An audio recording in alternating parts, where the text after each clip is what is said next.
Hi, I'm Brianna Motzkis from the Fabric Patch in Ephrata, Washington, and today we're going to do a second slice quilt.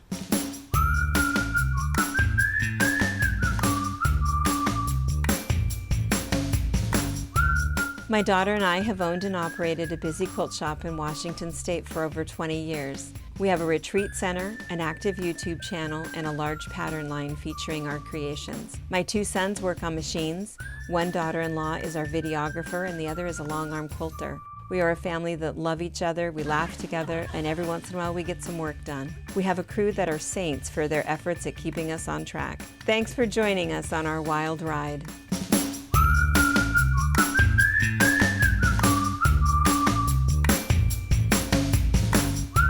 So second slice is super simple, super fast, kind of our go-to thing for you guys every Monday morning. So what you're gonna need for today's quilt is a pack of 10-inch squares. You'll need 40 of them. Your quilt will finish 65 by 75 after you add 2 borders.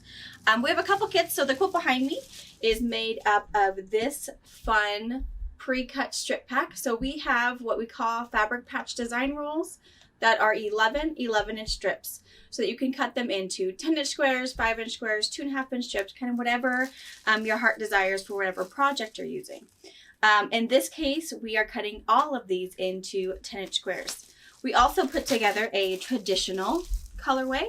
So the traditional greens and reds and more traditional colors. So if you're not a modern person or you're making it for yourself or making it for someone else, you can decide what fits them best. And then today, the little quick sample blocks I'm going to do for you today, I'm doing out of our Halloween fabric patch design roll. So I just packed up everything from Halloween and realized I don't have a Halloween quilt. So I felt like this is a fast quilt that I can get done while the kids are napping or the kids are sleeping and have a little bit of mommy time. So the quilt behind me, second slice, super fast, kind of scrappy, but you can use it with anything you have on hand. If you have some of the woolly 10-inch squares that we've carry in our store, or maybe you just have the perfect layer cake at home that you've been thinking, oh, I need big pieces to show off how cool the fabric is. You'll also notice there are borders. You can choose to do borders or choose not to do borders. Make them bigger. It's, entirely up to you depending on how many blocks you want. So this is, again, 65 by 75 with the borders.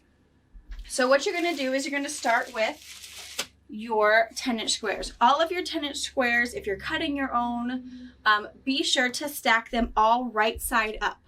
So if we are cutting 2 layers of fabric at a time, keep in mind it's usually wrong sides together. So you'll want to just arrange your fabric so that they are right side up in your pile.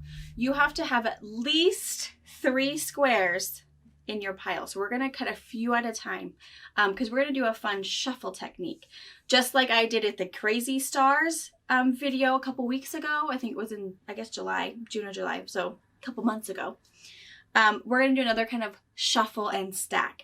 So you need a minimum of 3 squares. You can have anything more than that, but you have to start with 3. Then what you're going to do with your 10-inch squares in front of you, you're going to measure over 2 inches. And you're going to cut. And then we're going to turn our big piece 90 degrees. And we're going to cut 3.5 inches. And now you have these fun pieces that will sew back together to, make a square. Just like that. Now what we're going to do is we're going to shuffle. So we're going to leave our big guy, we're going to leave him alone. We're going to take 1 rectangle, put it at the bottom. Then from our long triangles, we're going to take 2. So we're going to count 1 and 2. And we're going to stick them at the bottom. And then that is the blocks that we're going to sew together. Since it's already shuffled, it's already scrambled. We don't have to worry about any of the reaching out of a basket or a shopping bag and making it scrappy. We have just cut our 10-inch square into 3 pieces, shuffled it very easily, and now we're going to construct our blocks. Keep in mind, if you do have something that's directional, it doesn't matter. It can go any direction. I've got some antlers going to the right, to the left, up. I don't know if I have any upside down, but it really doesn't matter. It's going to be scrappy. So don't get stuck on the, oh, I can't use a directional. It doesn't matter. Just sew it together. It's going to be cute nonetheless. So when I'm sewing my blocks together, I like to chain piece. Again, chain piece is sewing one unit of your block, stopping with your needle down, and then butting up the next piece and continuing to sew until my pile is gone. So I'll demonstrate a little bit of chain piecing for you, and this makes this quilt super, super fast to complete. All right, so we're gonna start with the smaller of the rectangles. Again, right sides together. And we're gonna sew 1/4 inch seam allowance all the way down.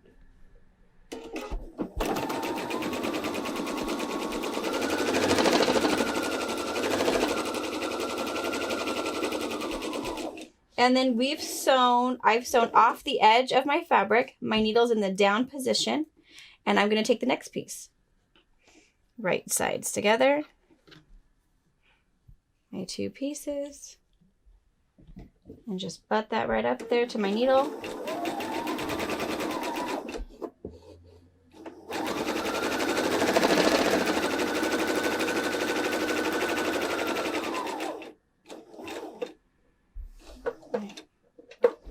Needle down.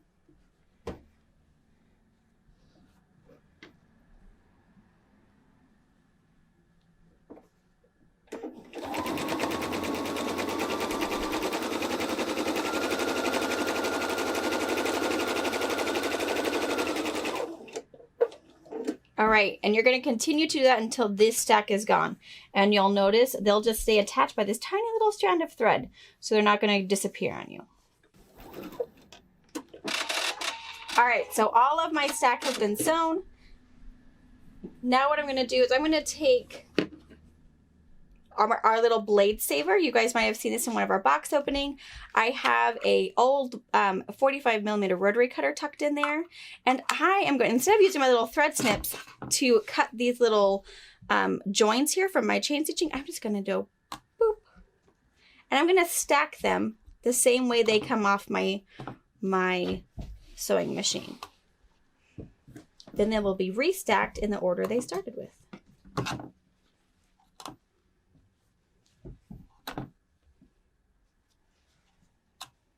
So that blade saver saves a lot of time. All right, now what we're going to do is we're going to open this up and sew on the next piece. Now, if you feel like you want to, feel free to press at this stage. I prefer to sew on my last piece of my block and then press. But if you'd like to press first, feel free to.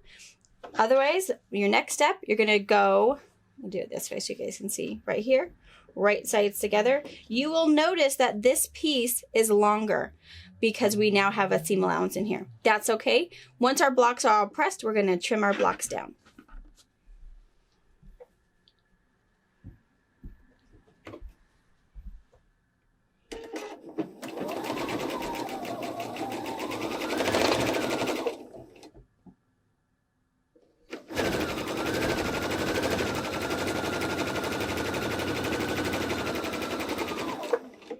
Stop with our needle down, grab our next piece, right sides together, and sew with our 1/4 inch seam allowance all the way down. And we're going to repeat this until our stack is gone.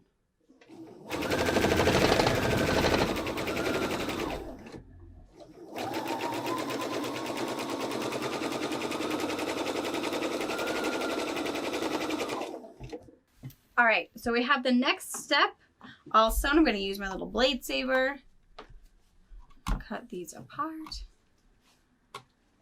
And again, there's no next step to piecing this block back together, so I don't care how they're laid on my table, because now we're going to hit the iron and get these nice and flat. All right, so all we're going to do is press it open. So I like to see kind of where this seam is sitting. So right here, the seam is down.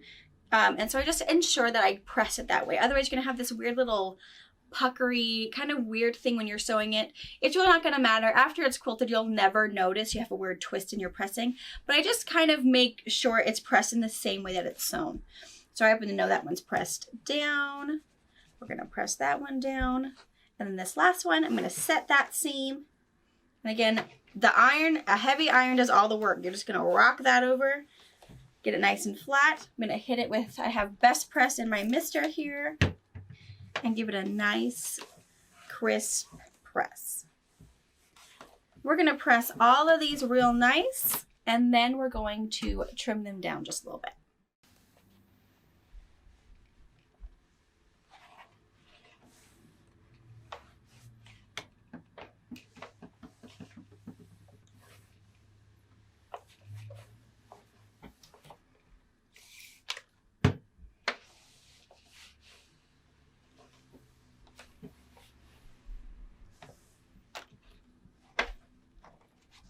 Okay, now that we have all of our blocks pressed, now we're going to do is trim them. So the main goal, we're going to trim them to 9.5 inches. And really it's to get rid of that little tail that we have, which of course is totally normal because we've added seam allowance here and didn't take any way up here. So our main goal is to trim that off and just make sure we don't have any weird wonky blocks. So wonkiness happens, even if we try not to. We'll also decide if one of these blocks just isn't going to take the cut. We'll know that we need to take that one out. So let me move my iron and we'll get to trimming. All right, so I have my 12.5 inch ruler here, and we're again going to trim to 9.5 inches, which is pretty, if you look at that, it's pretty right on 9.5. Just a little bit, because again, our main goal is that little guy. So instead of traditionally trimming your block where we're going to cut here and cut here, all I'm going to do is I'm just going to make sure that this is nice and straight and cut that little tail off. If you feel like when you're pressed something wonky happened and you need to trim something, you can, but you can even see along this seam and along my ruler, that seam is straight, and same as that. So really all of these blocks, I'll probably just have to take my little tail off. And that's really all we're looking for, is a nice straight clean edge, so that when we are done squaring up these blocks, we can then construct our quilt top. All right, so I've trimmed up my blocks. Again, you're gonna have 42 of these. I just have a few just to get you started. And then we should have this quilt all done, so you can check it out Wednesday mornings at 8:30 during our fabric chat. And you can see this quilt, at least the top's done. The quilting and the binding, those come with time. So when you have your blocks, you can kind of decide how you want to do it. So the quilt behind me, I had good intentions on twirling it just the right way, but the 4 feet from my design wall to my sewing machine, it gets twisted in my head, and what comes, what will. And then you're just gonna kind of twist them around however you want. I'm gonna get a different one. Those are all the same colors. So this could get you in a little bit of a pickle, because it does take a whole lot of, oh, do I like that here? Oh, I don't like that one. So keep in mind, just nice and easy. Don't worry about how you're doing. If you have a little person, a neighbor, a granddaughter come over, have them put it together for you. One, it takes the stress out of it, and they love to do it. My kids think it's the coolest thing to put the blocks out and try to make sure the dogs don't run over it. So, and again, the more blocks you have made, of course, the better jumble we have. We're, of course, using the same 6 colors because of what I started with. So the more you have, the more movement you will have. And you can twirl them and twist them any way you want. So if you feel like you're just going to create it to spin, you can do that too. It's whatever works for you and that you enjoy looking at. And so that's kind of what I have. Again, these are just the same colors I have. You're going to have a mixture of, 11 different colors or 42 different colors. So it'll look a little more scrappier. In my case, it's just what we started with, but it's very fun, very easy. And now you're just going to sew all your blocks together. So if you're starting with a layer cake, you're going to go 6 blocks across by 7 blocks down and sew those all together. And again, to sew them together, it's just right sides together. And you're going to sew that seam.